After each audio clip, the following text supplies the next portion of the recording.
하나님께서 우리에게 10가지 준수할 명령을 내리셨습니다. 그것을 곧 십계명이라고 합니다. 그런데 이 십계명 가운데 1계명에서 4계명까지는 수직관계에서 인간과 하나님과의 관계에서 어떻게 섬길 것인가를 말씀합니다. 그리고 5계명에서 10계명은 이것이 이웃과 이웃 관계에서 인간사에서 어떻게 할 관계를 설명하고 있는데, 그 중에 첫 번째 계명이 그게 내 부모를 공경하라 하는 거예요. 사실 제 나이에 이거 달고 다닌다는 게 무척 쑥스럽고 어색해요. 그래서 일부 예배 마치고 이걸 책상 위에 떼버렸습니다. 아이, 부담스럽다. 그리고 자꾸 어깨가 한쪽으로 기울어지는 것 같아. 가슴은 무겁고. 그러다가 다시 단 이유가 있어요.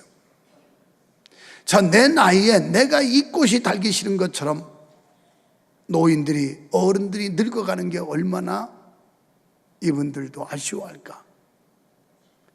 어느 행사에 가서 꽃 따라주면 영광스럽게 자랑스럽게 생각하는데 왜 어버이 주일날 꽃 따라주는 건 이렇게 기분 나쁘게 생각될까? 아니다, 다시 달아야 되겠다. 그래서 주워 달고 나온 거예요. 목사의 나이는 어차피 고무줄 나이기 때문에 늘어났다 줄어났다 합니다. 20살 먹은 청년들에게는 오빠의 형이에요.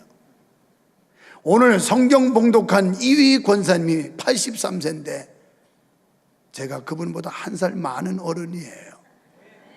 처음 나오신 분들이 저거 돌았나, 아침을 잘못 먹었나, 김밥 4덩어리 먹었어요. 한 개 가지고 갈라가지고 절반은 내 아내가 절반은 제가 먹었어요. 굶지 않았어요.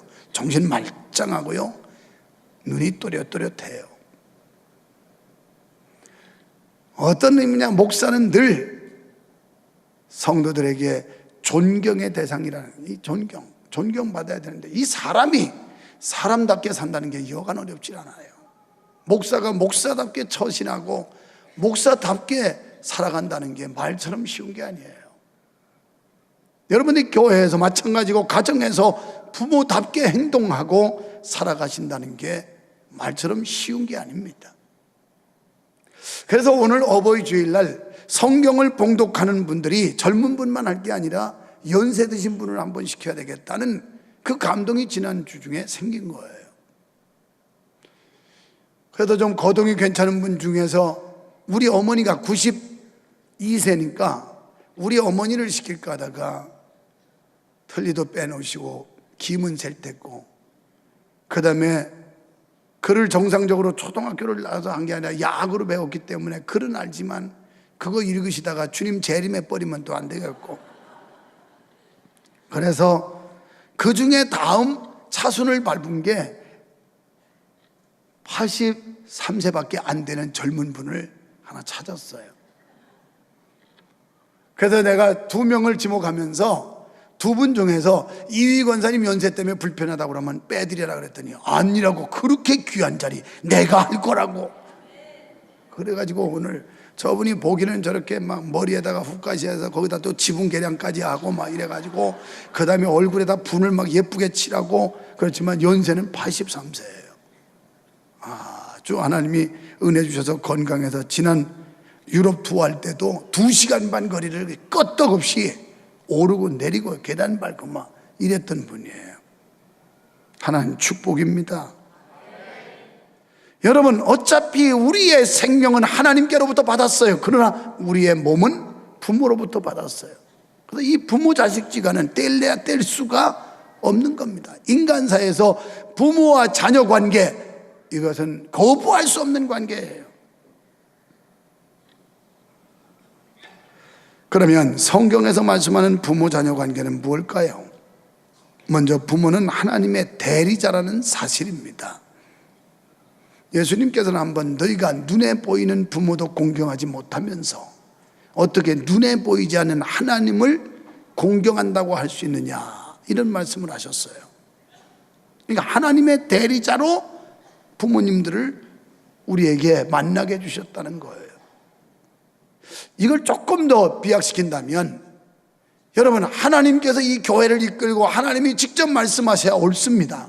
그러나 하나님의 대리자로 못나고 무식하고 부족하지만 유목사를 여기다 세워가지고 주님이 하신 말씀을 선포토록 하셨어요. 그래서 목사를 나보다 한 살 위에 어른이다 생각하고 존경하는 거지, 목사가 뭐 대단히 똑똑하고 잘나서 존경하고 사랑하는 게 아니란 말이에요. 목사는 존경의 대상이지 사랑의 대상이 아니에요. 뭐 그런 분도 없지만 여성 여러분 또 착각해가지고 목사 사랑해요 그러고 때 덤벼들면 큰일 나요. 존경의 대상이라 이 말이에요. 그렇다고 또 너무 쌀쌀맞게 대하지 말고, 부모를 공경하라는 십계명의 말씀은 그 부모는 하나님의 대리자로서 그 자녀를 양육하기 때문입니다. 피타고라스와 플라톤은 말하기를 부모는 신들다우며 신처럼 존경해야 된다, 이렇게 말했어요. 가정은 사회의 기본입니다. 부모들은 자녀들이 제일 먼저 만나는 권위자이기 때문에 하나님의 대리자입니다. 또 부모는 자녀의 첫 번째 좋은 교사입니다. 성경에 부모는 자녀를 가르칠 의무가 있고요, 자녀는 가르침을 들어야 할 책임이 있습니다. 잠언 1장 8절에 내 아들아 내 아비의 훈계를 들으면 내 어미의 법을 떠나지 말라. 잠언 2장 1절에 내 아들아 내가 만일 나의 말을 받으며 나의 계명을 내게 간직하며, 잠언 3장 1절에 내 아들아 나의 법을 잊어버리지 말고 내 마음으로 나의 명령을 지키라. 잠언 4장 1절에 아들들아 아버지의 훈계를 들으며 명철을 얻기에 주의하라. 이외에도 수많은 구절들 가운데 부모를 공경하고 섬겨야 된다는 말씀들을 성경은 우리에게 주시고 있습니다. 부모는 가르쳐야 하고 자녀는 들을 의무가 있다라는 겁니다. 이 부모의 교사직은 천부적인 직분입니다. 부모의 권위는 하나님께로부터 받은 권위입니다. 때묻지 않은 신실한 마음의 상태입니다. 부모가 자녀를 가르치는 것은 가식이 없는 신선한 가르침이에요. 거기는 거짓이나 체면이 없습니다. 가장 자연스러운 가르침이에요. 그래서 부모는 가장 진실된 교사라는 겁니다. 부모가 자녀를 가르치는데 불성실할 이유가 없어요. 유일한 부모의 목적은 오직 자식 잘 되기만 간절히 바라는 진실된 가르침입니다. 가장 사랑 많은 교사예요. 가장 지대한 영향을 줄 수 있는 교사가 부모예요. 여러분, 학교 선생님 지식을 그들에게 넣어주지만 그 선생님이 부모만큼 자녀에게 영향력을 끼칠 수 없어요. 교회 학교 선생님 열심히 예수님의 사랑을 가지고 가르친다고 하지만 그 선생님들이 부모님만큼 자녀들을 사랑할 수도 없고 정성껏 가르칠 수도 없습니다. 일주일에 한 번 보내가지고 얼마나 가르치겠습니까? 제가 제 인생을 보아도 우리 아버지 우리 어머니에게 배운 그 영향이 얼마나 큰지 절대적이에요. 우리 아버지는 아시는 대로 고아로 자랐습니다. 8살 11살 때 부모님 다 잃고 고아로 남의 집 머슴으로 이렇게 자란 분이에요. 그러다가 우리 어머니 만나서 두 분이 열심히 성실하게 일해가지고 그래도 마을에서 두 번째로 다른 사람보다 뒤지지 않게 내 집 갖고 전답 가지고 살 정도로 그렇게 재산을 모았어요. 그러면서 우리 어머니가 하던 말이 지금도 귀에 쟁장해요. 이 재산 모는데 손톱으로 바위 뜯듯 했다. 상상해 보세요. 손톱으로 바위를 뜯는다? 그 고통이, 그 아픔이 얼마나 심했겠는가 상상을 해보라고. 그렇게 해서 모은 재산이라는 거예요. 그리고 한 푼을 두 푼같이 쪼개서 써라. 그 다음에 굳은 땅에 물 고인다. 이게 어릴 때부터 아주 세뇌가 돼가지고 지금도 내 귀에 그런 말씀들이, 그런 교훈들이 쟁쟁하게 울려 퍼져요. 교회가 이만큼 컸지만 저는 지금도 돈 한 푼 쓰는데 얼마나 소중하게 쪼개서 불필요한 곳에 쓰지 않으려고 몸부림치는 사람 중에 하나예요. 며칠 전에 장어구이 하나 어느 목사님이 사준다고 갔습니다. 보니까 장어 2마리에 56,000원이더라고요. 그런데 먹어보니까 넷이 먹는데 2마리 가지고 좀 부족하더라고요. 1마리 또 먹어야 되더라고요. 그랬더니 또 1마리는 뭐 2만 몇천 원이라나 뭐 얼마래요. 아이고 비싸 못 먹겠다. 내 수준은 그냥 하여튼 7,000원 8,000원짜리 갈치조림에 동태탕에 이게 다 편하고 좋아요. 우리 성도님들이 목사 사랑해서 비싼 거 사준다고 그러는데 속으로 비싼 거 사주지 말고 나한테 현찰 주지.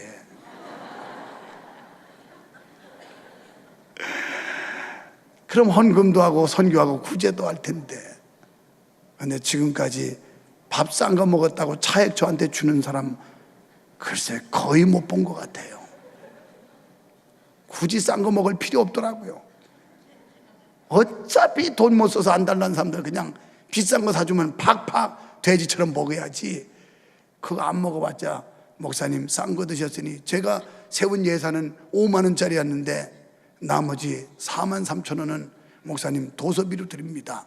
이렇게 해서 받으면 얼마나 좋을 뻔했는데 안 주더라니까요. 안 주더라니까요. 여러분 좋은 음식 먹는 거 제가 반대하는 게 아니에요. 정말 하나님이 주신 물질을 소중하게 다룰 수 있는 사람, 이게 전부 우리 어머니 우리 아버지한테 배운 거예요. 우리 아버지는 매우 성실하셨습니다. 새벽 3시면 일어나셨어요. 어릴 적 기억에 새벽 3시에 일어나서 그 곰방대 방에서 담배를 퍽퍽 피우시고 그러고 나가면 바로 지게 지고 두엄 지고 똥장군 지고 인분풀이하고 캄캄한 새벽 미명도 밝아오기 전에 그렇게 살았던 성실한 아버지, 그거 닮아서 제가 깐에 엄청 부지런한 사람입니다. 어디 한 곳에 멈춰 있는다든지 좀 그냥 이렇게 대만하게 쉬는 것 자체도 용납이 잘 안 돼요. 뭔가 불안하고 뭔가 찌릿거림직하고 노는 것 같고. 성실한 거 하나는 있어요. 여러분 목사 시원찮은 것 같아도 성실함, 부지런함, 열심, 이거 하나는 있다니까요.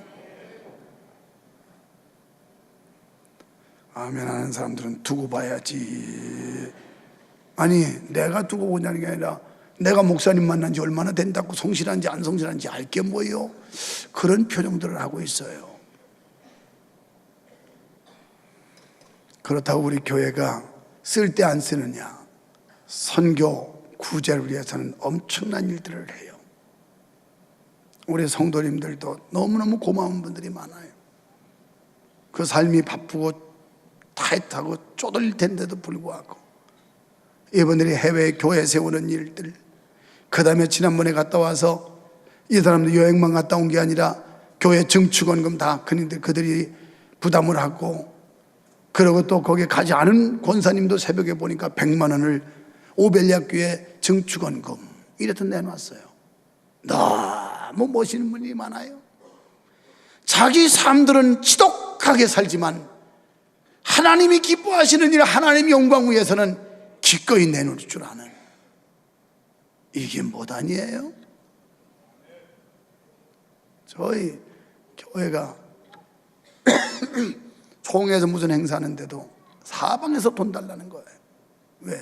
재정이 없으니까 후원받아야 되는 거예요. 내일 저녁에 속초에 가서 농어촌 교회 목회자 사모님들 초청해서 고생하신다고 콘도에서 그분들 초청해서 낮에는 관광도 하고 저녁에는 집회도 하는데 저보고 설교하래서 나 그런 거 싫어하고 교회에서 설교하는 것도 부담스러운 목사가 어딜 가냐고 그랬더니 그래도 꼭 해주셔야 된대요. 근데 그랬어요. 돈 달라는 거죠. 아니 도와주시면 감사하고요. 알았어요. 우리 교회에서 얼마 줄게요. 또 뭐 문화체육국에서 또 뭘 하는데 체육대회 하는데 또 전화가 막 해외인데 뻔질나게 와요. 해외 가면 전화 절대 안 받습니다. 교회에서 오는 것 빼고는. 누가 와도. 왜냐면 돈 들어가요. 우리나라 정말 좋은 나라예요. 그런데 해외는 전화 거는 사람도 받고 받는 사람도 받아야 돼요. 외국을. 그래서 돈 아까워서 안 받는 사람이에요. 뭐 그렇게 사람 죽는 일도 아닌데 자꾸 전화해가지고 남을 귀찮게 해서 들어왔는데 통화했어요. 순서 하나 맡아주십시오. 돈 달라는 거죠. 제가 구구한 소리 안 하고 기분 좋게 냈어요. 그거 실무하는 분들이 그거 몇 분 광고비 좀 받는데도 얼마나 힘든지 목사님들 전화도 안 받고 끊어버리고 막. 그래서 내가 그랬어요. 나 통화할 때 구질구질 하던가요? 내가 그랬어요. 옆에 있던 분한테 그냥 한마디로 쉽게 그냥 해버리고 말았어. 내가 절약하고 안 먹어도 쓸 때는 기분 좋게 쓰는 교회고 쓸 때는 멋지게 쓰는 목사예요. 그럼 좋은 목사 아니요? 그러면 이게 어디서 받았냐면 우리 어머니 우리 아버지한테 받은 영향이에요. 굳은 땅에 물 고인다 이래가지고 어떤 때는 그게 너무 쫀쫀한 게 문제가 될 때도 있어요. 너무 쫀쫀해. 이걸 깨트리는데 너무 힘들어요. 부모가 자식을 사랑하는 마음은 아무도 따를 수 없어요. 제일 많이 사랑하는 게 교사입니다. 그리고 그것은 제일 많이 희생하고 있기 때문이에요. 수로보니게 여인은 자신을 개라고 명명하는 예수님의 거절 앞에서 오로지 딸을 고침받아야 되겠다는 것 때문에 수치심도 개의치 않았어요. 망신당하는 것도 감당했어요. 그리고 주님 앞에 기도해서 자기 딸 치유받았어요. 이게 부모 심정이에요. 부모의 자녀에 대한 사랑은 모든 것을 뛰어넘는 위대한 사랑입니다. 자녀는 마땅히 사랑의 화신인 그 부모를 공경해야만 합니다. 우리는 어버이날을 맞이할 때마다 이런 노래 가사를 생각합니다. 높고 높은 하늘이라 말들 하지만 나는 높은 게 또 하나 있지. 낳으시고 기르시는 어머니문의 푸른 하늘 그보다 더 높은 것 같아. 또 이런 노래도 있죠.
이건 라이브입니다. 한정희 집사님 참 천상의 목소리, 들어도 너무 높고 아름답고, 할 수만 있으면 부탁을 안 했었는데 4부 예배도 했으면 좋겠어요. 4부만 했는데 이 청년들, 이 녀석들도 들어야 돼요. 응? 젊은 애들 그냥 지 맘대로 큰 줄 알아. 지 맘대로. 부모가 얼마나 많은 희생과 노력이 있었는지, 자기는 배고파도 자식 먹이기를 좋아했고, 자기는 떨어진 옷을 입어도 자식이 좋은 옷 입으면 기뻐했고, 여러분, 더울 때나 추울 때나 비가 오나 눈이 오나 자식 생각하시는 부모의 마음 헤아릴 길이 없습니다. 어떻게 해서라도 자기 고생해도 자식만을 편하게 해주고 싶은 것이 부모님의 심정 아닙니까? 그러므로 부모에게 불효하는 자식은 제일 큰 죄인이라고 말할 수 있습니다. 부모 공경은 하나님의 명령이에요. 해도 되고 안 해도 되는 게 아니에요. 출애굽기 20장 12절에 부모 공경하면 생명이 길리라. 오래 살고 싶으면 부모 공경 잘하세요. 레위기 19장 3절에 각 사람은 부모를 경외하고 안식일을 지켜라. 신명기 5장 16절 부모를 공경하라. 그리하면 생명이 길고 복을 받으리라. 그러므로 부모 공경하는 것은 하나님의 명령인 줄로 믿습니다. 참된 신자는 하나님을 섬기고 그 하나님의 명령을 따라 반드시 부모를 공경해야 합니다. 이것은 인간의 도리요 의무이기 전에, 인륜이기 전에 천륜이요 하늘의 명령이요 살아계신 하나님의 명령이에요. 이것은 내가 만나고 싶어서 만난 부모가 아니에요. 하나님이 맺어주신 천륜이라고요. 그런데 이 세상은 사악해서 부모를 해코지하고 살해하고, 지금 자라나는 애들만이 아니라 기성세대 중에도 부모를 이렇게 해치는 자식들이 점점 늘어나고 있어요. 기독교를 오해하는 사람이 가끔 있습니다. 하지만 기독교는 불의의 종교가 아니라 효의 종교예요. 예수님도 육신의 부모를 부탁했고 최선을 다해 섬겼습니다. 오늘 기독교인들은 마땅히 부모를 공경하는 효자가 되어야 할 줄 믿습니다. 그러면 어떻게 공경해야 할까요? 먼저 순종해야 합니다. 순종이라는 말은 언제나 부모의 말씀에 마음 준비를 하고 있는 걸 순종이라고 그래요. 옛날에 한 마을에 효자 자식을 뒀다고 하는 아주 귀한 가정이 있었다고 그래요. 소문이 자자했습니다. 한 아버지가 그 집에 효자들을 보기 위해 찾아갔습니다. 그러면서 이 집 아들들이 효자라고 소문나는데 어떻게 하길래 효자라고 말합니까? 별거 없습니다. 그러더니 얘들아 이리 오너라. 그러자 삼형제 아들이 덕달같이 달려왔습니다. 너희들 저 외양간에 있는 소를 끌어다가 지붕 위로 올려라. 네 아버님. 세 아들이 이유 달지 않고 돌아갔더니 사다리를 놓고 외양간에 소를 끌고 가서 큰아들은 지붕 위에서 고삐를 잡아당기고 둘째와 셋째는 소의 엉덩이를 밀어 올리면서 소를 사닥다리로 해서 지붕에 올리려고 온갖 노력을 다 땀을 뻘뻘 흘리면서, 이게 될 일입니까? 도저히 불가능한 일이에요. 그런데도 아버지 말씀에 순종하기 위해서 땀을 뻘뻘 흘릴 때 이제 그만 됐다. 소도로 갖다 외양간에 매거라. 이게 우리 아이들이 효도하는 겁니다 라고 보였다고 그래요. 부모 공경은 순종이에요. 순종. 효도하는 건 순종하는 겁니다. 우리는 영적으로 하나님께 효도해야 되지만 육신의 부모에게도 효도해야 될 줄 믿습니다. 주의 뜻에 합의한 안에서 부모의 뜻을 순종하라는 말이에요. 2부 예배 때 우리 김덕희 집사님 부모님들을 모시고 왔어요. 나가면서 김경화 권사님이 이런 얘기를 해요. 목사님, 우리 김덕희 집사가 평생 자기 부모와 함께 사는 게 소원이었는데 첫 번째 소원이 이루어졌습니다. 두 번째, 저는 어머님 아버님 교회 모시고 와서 구원받게 하는 게 소원이었는데 그것도 이루어졌습니다. 요 뒤에 아이파크 2단지에 아파트 사가지고 이사하면서 부모님하고 합살림을 하게 된 거예요. 그래서 오늘 모시고 와서 교회 등록을 하고 하나님께 영광을 돌리고 갔습니다. 여러분, 만일 순종이 없다면 이 세상은 혼란과 무질서뿐입니다. 교통질서에 순종하지 않을 때 얼마나 무질서합니까? 서로 먼저 가겠다고 뒤엉키고 사고의 위험이 생기고, 순종하지 않기 때문에, 법을 어기기 때문에 순종의 법칙을 깨뜨리는 사람은 그의 상당한 징벌이 따릅니다. 옛말에 효자 밑에 효자난다는 말과 같이 내가 먼저 하나님께 복종하고 부모님께 순종하면 착하고 순종하는 자녀를 가질 수 있는 줄 믿습니다. 더 나아가 복을 받기 위해 순종하는 게 아니라 순종하는 결과 복이 온다는 겁니다. 그래서 두 번째는 공경을 해야 돼요. 부모 공경 잘하면 축복받는 줄 믿습니다. 무슨 복을 받느냐? 장수의 복을 받는다고 출애굽기 20장 12절에, 에베소 1장 8절에 존귀와 영광의 복을 받는다고 그랬고, 에베소 6장 20절로 24절에 실패가 없는 복을 받게 되는데요, 부모가 요구하고 명령하는 것은 다 자녀가 잘되게 하기 위한 것입니다. 다 자식 사랑해서 어떻게 하면 자식 고생 안 하고 자식 잘되게 할까? 이게 우리 부모님들의 소원이에요.